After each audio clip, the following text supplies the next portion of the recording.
بسم اللہ الرحمن الرحیم 28ویں پارے کی ابتدا میں سورہ مجادلہ جو کہ مدنی صورت ہے۔ سورہ مجادلہ کی ابتدا میں اللہ رب العزت نے فقہی اور شرعی مسائل کو ذکر کیا کہ جو آدمی اپنی بیوی کے ساتھ زہار کرتا ہے، یعنی اپنی بیوی کو اپنی ماں کے ساتھ یا محرمات ابدیہ کے ساتھ تشبیہ دے دے تو وہ بیوی اس کے اوپر تب تک حرام ہے جب تک کہ وہ کفارہ ادا نہیں کرتا، اور کفارے کی تفصیل بھی اس کے اندر بیان فرما دی۔ اس کے بعد اللہ رب العزت نے اس صورت کے اندر منافقین کی گرفت کی ہے، اور اس کے ساتھ ہی مجلس کے آداب کو اللہ رب العزت نے بیان کیا ہے کہ مجلس میں جب کوئی آدمی آ جائے اس کے لیے وسعت پیدا کی جائے، اور اس کے ساتھ ہی منافقین کے یہودیوں کے احوال بیان کیے کہ وہ لوگ آپس میں سرگوشی کرتے ہیں تو ان کی جو سرگوشیاں ہوتی ہیں وہ برائی اور کفر پر مبنی ہوتی ہیں۔ تو مومنوں کو یہ حکم دیا گیا کہ جب تم لوگ سرگوشی کرو تو تم آپس میں نیکی اور تقوی کے کاموں میں سرگوشی کیا کرو، آپس میں جو تعاون آپ نے کرنا ہے وہ بھلائی کے کاموں میں کرنا ہے۔ اس کے ساتھ ہی اللہ رب العزت نے یہ بھی واضح طور پہ بتا دیا کہ مشرکین یہود و نصارہ اور جو لوگ اللہ اور اللہ کے رسول کے دشمن ہیں ان سے اگر تم دوستی رکھو گے تو دنیا اور آخرت دونوں میں تمہارا خسارہ ہوگا، اور جو کوئی ان سے دوستی رکھے گا اس کو آخرت کے دن نہ اس کا مال کام آئے گا نہ اولاد کام آئے گی۔ اس کے بعد سورہ حشر، وہ بھی مدنی صورت ہے۔ سورہ حشر کی ابتدا میں بنو نذیر کے نکالے جانے کا بیان ہے کہ کیسے انہیں جلا وطن کیا گیا۔ انہوں نے رسول اللہ صلی اللہ علیہ وسلم کے خلاف سازشیں کرنا شروع کر دی، اور جو منافقین تھے، منافقین انہیں یہ سہارا دینے لگے کہ ہم بھی آپ کے ساتھ ہیں، کیا تمہیں نکالا گیا تو ہم بھی آپ کے ساتھ جائیں گے۔ تو اللہ رب العزت نے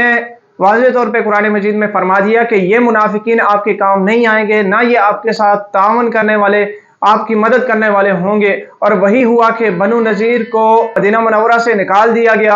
اور اللہ رب العزت نے باقیوں کے لیے اس کو عبرت بنا دیا۔ اس کے بعد مال فے کے احکامات نازل فرمائے کہ مال فے جو ہے وہ اللہ اور اللہ کے رسول کا ہے، اور اس کی تقسیم جو ہوگی وہ رسول اللہ صلی اللہ علیہ وسلم کی مشیت کے اوپر موقوف ہوگی کہ رسول اللہ صلی اللہ علیہ وسلم جس کے لیے جتنا مناسب سمجھیں گے اس کو اتنا دیں گے۔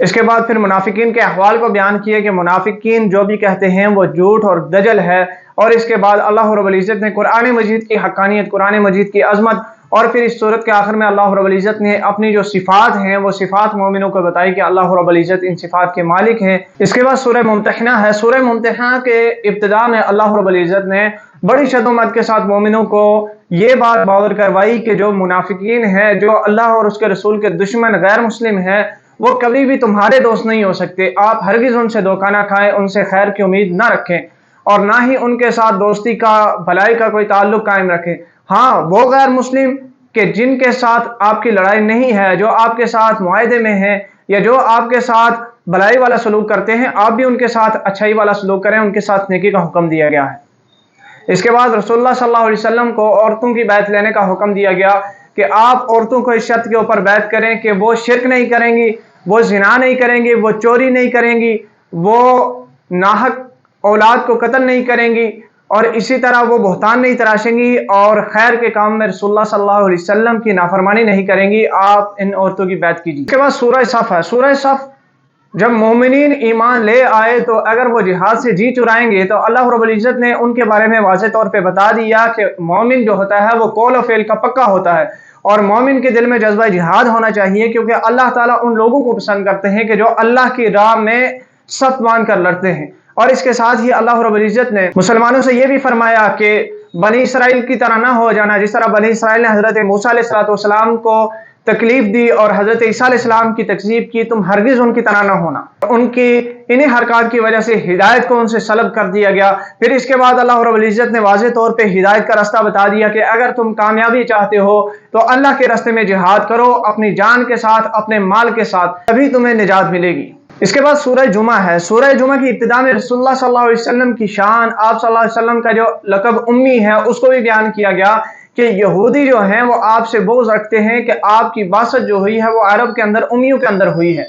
تو رسول اللہ صلی اللہ علیہ وسلم کی شان بیان کی، اس کے ساتھ ہی یہودیوں کی مذمت بیان کی کہ یہ یہودی، یہ تورات جو ان کو دی گئی تھی، انہوں نے تورات کو پس پش ڈالا اور گمراہ ہو گئے۔ ان کی مثال ایسی گدھے جیسی ہے کہ جس کے پیٹھ کے اوپر اگر کتابیں لاد دی جائیں تو وہ ان کتابوں سے کوئی فائدہ نہیں اٹھاتا۔ اس کے بعد جمعۃ المبارک کی فرضیت کا حکم ہے اور جمعہ کے احکامات ہیں۔ اس کے ساتھ ہی جمعے کے بعد رزق کی تلاش میں نکل پڑو، اس کی ترغیب ہے۔ اس کے بعد سورہ منافقون ہے۔ سورہ منافقون میں اللہ رب العزت نے منافقین کی تقریباً